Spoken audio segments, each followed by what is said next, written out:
ওমা, আজকে কি কি রান্না করলে? তাড়াতাড়ি খেতে দিয়ে দাও। হ্যাঁ, এই যে তোমার ভাতটা বাড়ছি, বুঝলে? হ্যাঁ আর হ্যাঁ, আজকে পারো। ভাত বাড়ছি তোমার অনেকদিন পর। এই যে বাটি মেপে ভাত দেবো, দেখি কেমন হয়। বাহ, দারুণ হয়েছে, দেখেছো? খুব সুন্দর লাগছে। খুব সুন্দর হয়েছে, অনেকদিন পরে এইভাবে তোমার ভাতটা বাড়লাম। আর আজকে হ্যাঁ। তো রান্না করেছি দারুণ জিনিস।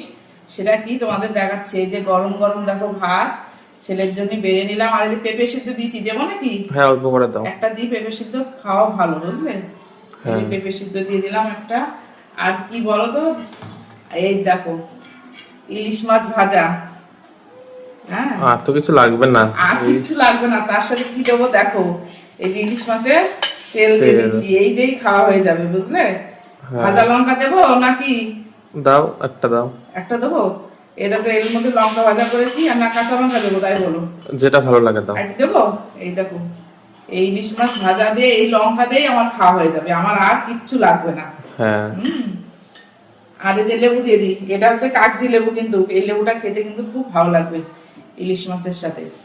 আর করেছি কি দেখো, আগে খেয়ে নাও তুমি, এই যে ইলিশ মাছ ভাজা দিয়ে হ্যাঁ। কাঁচা লঙ্কা তেল, খাওয়াটা বেশ ভালোই কিন্তু জমে যাবে কিন্তু। হ্যাঁ। আর আছে কি দেখো, আর এই যে কালকে ডাল রান্না করেছি, অনেকটা ডাল জ্বালিয়ে রেখেছি, ঘন করে দিই একটু বাবু। হ্যাঁ, অল্প করে দাও। একদম ডাল দেখো জ্বালিয়েছি তো একদম ঘন হয়ে গেছে, অল্প করে দিচ্ছি। এটা হচ্ছে মটরের ডাল, এই যে কালকে লাউ দিয়ে করেছিলাম, অনেকটা বেঁচে গেছে। আর দাদু ঠাকুমার সকালবেলা খাওয়া হয়ে গেছে, বললো যে তোমরা খাও, আমরা একটু পরে খাবো। কেন বলো তো, সকালে ভাত খাই তো, এর জন্য দুপুরবেলার খাওয়াটা একটু দেরি করে খাই। আর এটা করেছি দেখো, লাউয়ের ঘন্ট করেছি।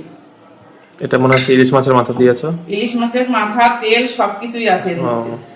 হ্যাঁ, ইলিশ মাছের তেল দিয়ে বেশ ঘন্টটা করেছি, ভালোই লাগবে খেতে, দেখবো লাউয়ের ঘন্ট। এই যে লাউয়ের ঘন্ট। আর আমার তো ইলিশ মাছ হলে আর কিচ্ছু বেশি একটা লাগে না, তার জন্য আর বেশি সবজি রান্না করিনি, শুধু লাউ ঘন্টটাই করেছি। আর এই দেখো রান্না করেছি ইলিশ মাছ, আলু বেগুন আর পটল দিয়ে হালকা পাতলা করে ঝোল রান্না করেছি। এই রান্না করলে আর কিছু লাগে বলো? না।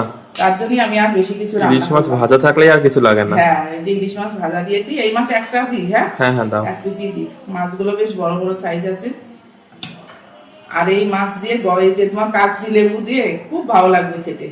হ্যাঁ। আর এই যে মাছের মাথা, আমি আবার খুব ভালো খাই ইলিশ মাছের মাথা, এই যে গোটা মাথা রেখে দিয়েছি, আমি খাবো। আর এই দেখো মাছও আছে আরো, এই যে মাছটাও এই যে রান্না করেছি, বললাম না অনেকটা মাছ রান্না করেছি। এই যে এই থালার মধ্যেও মাছ আছে। ডিম সিদ্ধ আছে, খাবে নাকি? না, খাবো না এখন। আমি জানি তুমি ডিম সিদ্ধ খাবা না, ইলিশ মাছ ভাজা খাচ্ছ, ঠিক আছে। তাহলে এই হচ্ছে আজকে দুপুরের মেনু। আর রান্নাগুলো কেমন হয়েছে কমেন্টে জানাবে। আমার তো ইলিশ মাছ ভাজা আর কাঁচা লঙ্কা দিয়ে খাওয়া হয়ে যাবে। হ্যাঁ। তুমিও খেয়ে নাও, আমি এখন ঠিক খাবো। আছে। তাহলে চলো একসঙ্গে খাওয়া দাওয়া করে নিই, তারপরে আবার তোমাদের সাথে দেখা হচ্ছে, চলো।